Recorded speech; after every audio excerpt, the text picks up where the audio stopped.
안녕하세요, 베리드림입니다. 이제부터는 블루베리를 포함한 모든 식물들이 겨울을 지나 또 초봄을 지나고 활기를 되찾고 왕성한 활동을 하는 시기인데요.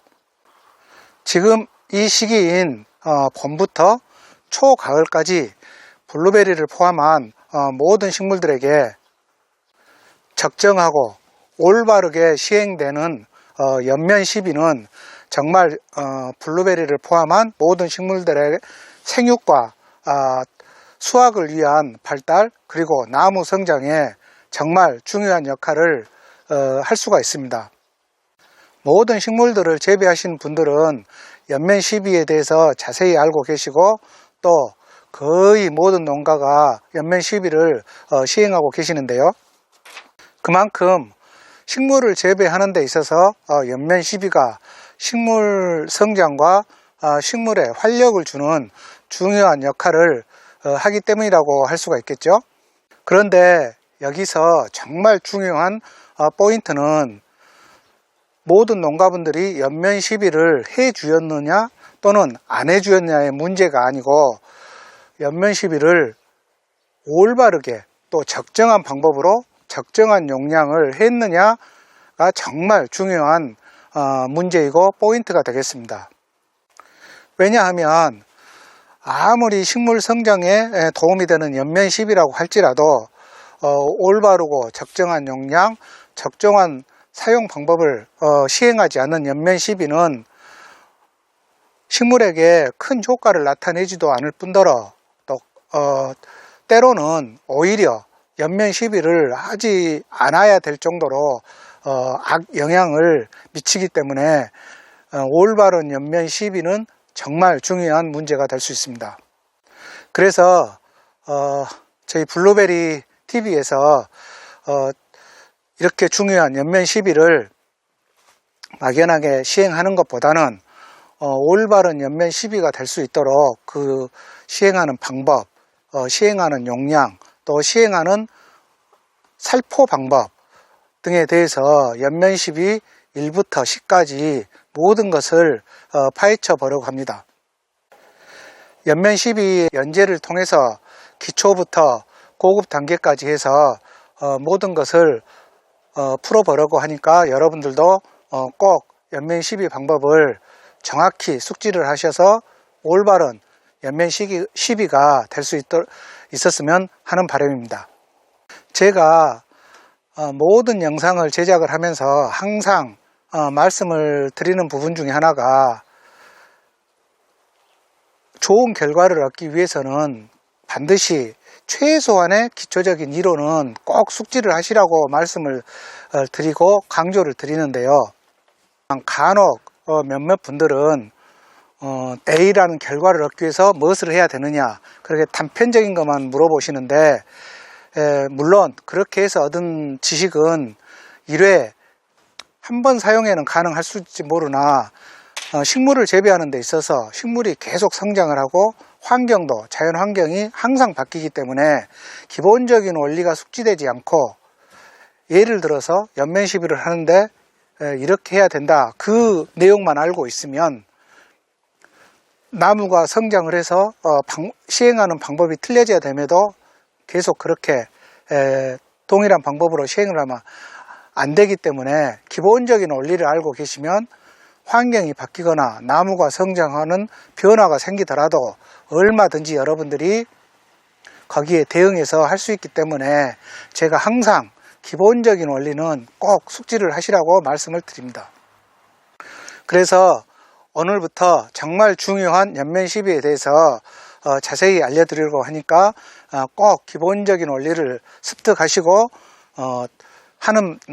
실질적으로 하는 방법에 대해서도 익혀두셨다가 올바른 연면 시비로 인한 좋은 결과를 얻으시기를 바랍니다. 구독과 좋아요, 알람 설정, 그리고 여러분들의 많은 응원 부탁드리겠습니다. 연면 시비라는 것은 비료나 영양 성분들을 액체 상태로 만들어서 입에 살포를 해서 그 영양 성분을 입을 통해서 공급하게 하는 것을 연면십이라고 하는데요. 식물 재배에 있어서 충분한 일조량과 그리고 토양에 충분한 또는 적정한 수분 공급, 그리고 기온, 이 모든 것들이 갖춰져 있다 하면 병해충 방제를 제외하고는 실질적으로 영양 공급을 위한 연면시비는 필요가 없습니다.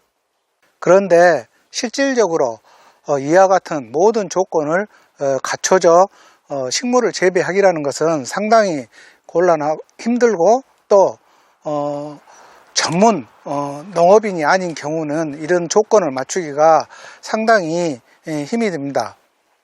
그래서 이런 조건들이 하나둘 빠져서 식물 재배에 영양 공급을 추가적으로 해줄 필요가 있는 경우에 시행하는 연면시비는 식물 성장이나 수확에 정말 많은 도움을 줄 수가 있습니다.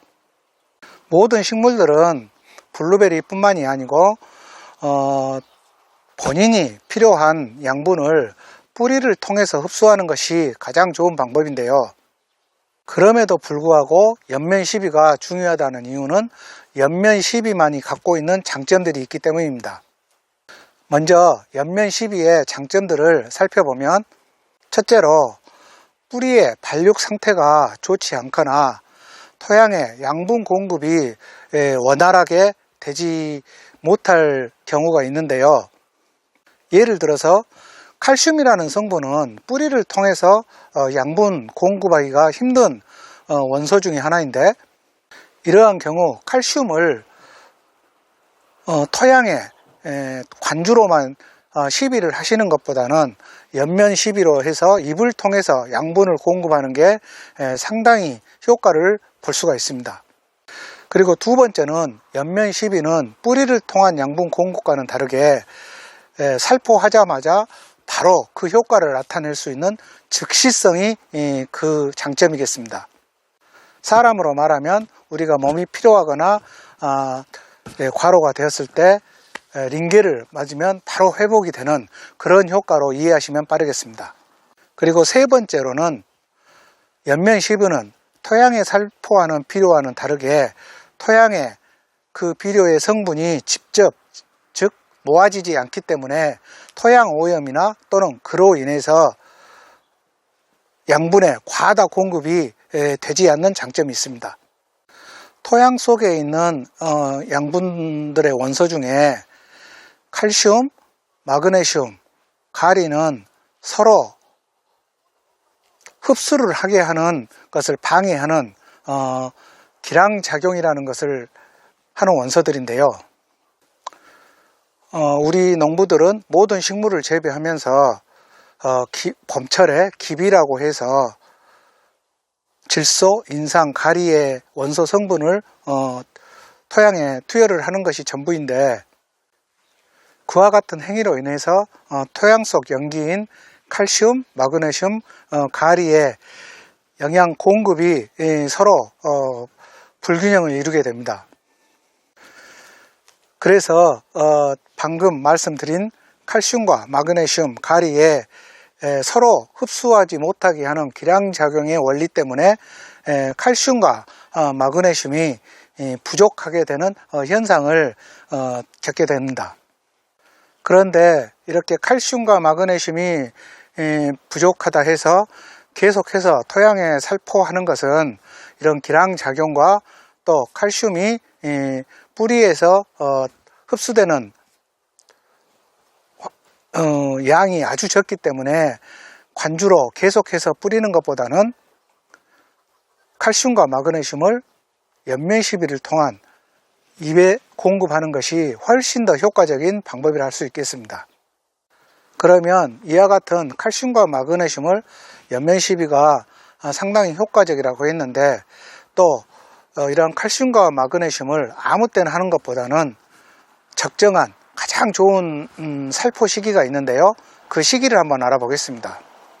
칼슘은 가장 살포에 적정한 시기가 꽃이 피기 직전, 또 착화 직후, 비대기, 그리고 수확 바로 직전, 이 네 가지 시기에 칼슘을 연면 살포하시는 것이 가장 효과적이고요. 마그네슘의 가장 적절한 살포 시기는 착과 직후, 또 비대기, 그리고 착색기에 각각 살포를 해주시면 칼슘과 마그네슘은 정말 좋은 효과를 볼 수 있는 가장 좋은 시기라고 볼 수가 있습니다. 그래서 칼슘과 마그네슘의 연면 시비가 좋다고 해서 아무 때나 살포하시면 효과도 떨어지고 그에 따른 노동력까지 상실이 되기 때문에 그 적정한 시기에 살포를 해주시면 가장 좋은 식물에게 100%를 만족시킬 수 있는 효과가 나타나리라고 생각됩니다. 블루베리를 포함한 모든 식물은 그 뿌리가 양분을 흡수하는 방법 중에서 가장 많은 양분을 흡수하는 방법이 정산작용을 통해서 뿌리가 물을 흡수하면서 그 물 속에 희석되어 있는 양분을 함께 흡수하는 방법인데요. 그렇기 때문에 토양에 충분한 물 공급이 되어 있지 않으면 이런 경우에는 연면 시비로 양분을 보충해 주는 경우도 아주 좋은 결과를 나타낼 수가 있습니다. 그리고 또 이처럼 블루베리처럼 열매를 수확하는 과일이나 채소류 같은 경우는 식물이 그 양분을 주로 열매에 공급하려고 하는 특징이 있는데요.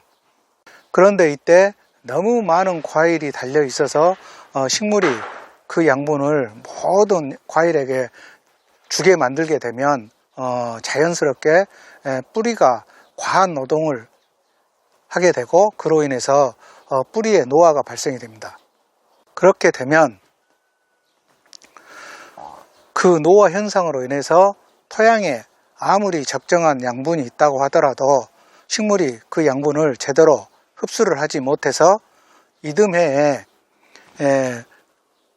열매를 맺을 수 있는 꽃 화방 자체가 만들어지지를 못해서 흔히 우리가 알고 있는 이 한 해 수확을 잘 되면 그 다음에 잘 안 되고 또 잘 된다고 자연스러운 현상으로 알고 있지만 실질적으로는 자연스러운 현상이 아니고 그렇게 식물을 너무 과하게 열매를 맺게 해서 뿌리가 노화된 상태였기 때문에 이런 경우에는 아무리 토양에 영양 공급을 해 주었던들 뿌리가 이미 노화가 돼서 양분 흡수가 안 되므로 이런 경우에는 연면 시비로 잎을 통해서 양분을 공급을 해 주는 게 이듬해 화방이 정상적으로 맺히게 되는 좋은 효과를 나타낼 수가 있습니다.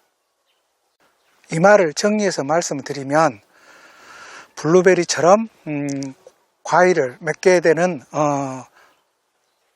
식물들은 과일이 많이 달린 경우에 그 양분을 모두 과일에 주는 특성 때문에 그로 인해서 뿌리가 노화가 이르게 되고 그 노화가 이르게 된 상태에서는 토양에 아무리 뿌리 양분을 공급을 해 주어도 양분 흡수를 못하기 때문에 이러한 때에는 연면 시비를 병행해서 양분을 뿌리로 주지 않고 잎으로 직접 살포를 해주는 게 식물의 또 뿌리에 스트레스를 감소해주는 역할을 하기 때문에 식물 재배에 좋은 결과를 나타낼 수가 있습니다. 그러면 이와 같은 연면 시비는 언제 하는 것이 좋을까요? 첫 번째로 기온이 낮으면 뿌리가 양분 흡수를 잘 하지는 못하는데요. 이처럼 기온이 낮을 때. 두 번째로는 장마나 집중호우가 내렸을 때 토양의 양분 유실이 심하게 되는데요. 이처럼 토양의 양분 유실이 심하게 되는 장마나 집중호우 시기에. 세 번째로는 식물이 약해를 입었거나 동해 또는 고온으로 인한 장애를 입었을 때 뿌리가 제대로 양분 흡수를 못하게 되는데요. 이렇게 약해나 고온장애 또는 동해를 입었을 경우, 이와 같은 세 가지의 경우에 이르게 되면 연면 시비를 해주시면 아주 좋은 효과를 나타낼 수가 있습니다. 예전에 제가 비료편에서 설명을 해드린 것처럼 식물은 많은 성분을 요하는 다량 원소라고 그랬죠. 다량 원소라는 게 질소, 인상, 가리 등 이런 원소들은 대체적으로 연면 시비를 통해서 그 효과를 나타낼 수가 없습니다. 그러나 방금 말씀드린 그런 세 가지 경우에 이르게 되었을 때 다량 원소가 아닌 기타 원소들에 대해서는 연면 시비를 해주면 많은 도움을 받을 수가 있게 됩니다. 즉 이 말은 연면 시비는 기비처럼 일정한 양분의 공급 방법이 아닌 식물이 자라는 기간 동안에 역경을 맞게 되면 식물이 영양 공급을 제대로 하지 못하는데, 이럴 때 보충적으로 보약의 형태로 이렇게 공급을 해주시는 영양 공급의 방법이라고 생각하시면 좋겠습니다. 그리고 이처럼 블루베리처럼 산성 토양에서 자라는 식물들은 미량 원소들이 부족할 수가 있는데요. 그랬을 때 이렇게 미량 원소를, 방금 말씀드린 다량 원소가 아닌 미량 원소를 연면 시비를 해주면 식물 성장에 좋은 결과를 나타낼 수도 있습니다. 그래서 일반 식물들도 다량 원소보다는 미량 원소 위주로 양분을 연면 시비로 공급을 해주는 게 훨씬 좋은 결과를 맺을 수가 있다고 하겠죠. 그러면 다음 시간에는 기초편을 벗어나서 1단계 업그레이드 된 연면 시비의 살포 방법, 그리고 살포의 적정 시기, 그리고 연면 시비를 할 때 정말 주의해야 될 사항에 대해서 또 자세히 알아보도록 하겠습니다. 이상 오늘은 연면 시비의 가장 기초 단계에 대해서 알아보았고요. 이 내용을 꼼꼼히 숙지를 해 주시고 또 기록이나 체크를 해 두셨다가 연면 시비 1편, 2편, 3편 계속해서 이렇게 조금씩 상위 고난이도로 올라가는 단계까지 전체적으로 숙지를 해 두시고 시행을 하시면 식물 재배에 정말 많은 도움을 받으실 수 있을 것이라 생각이 됩니다. 구독과 좋아요, 알람 신청, 그리고 여러분들의 많은 응원 부탁드리겠습니다. 감사합니다.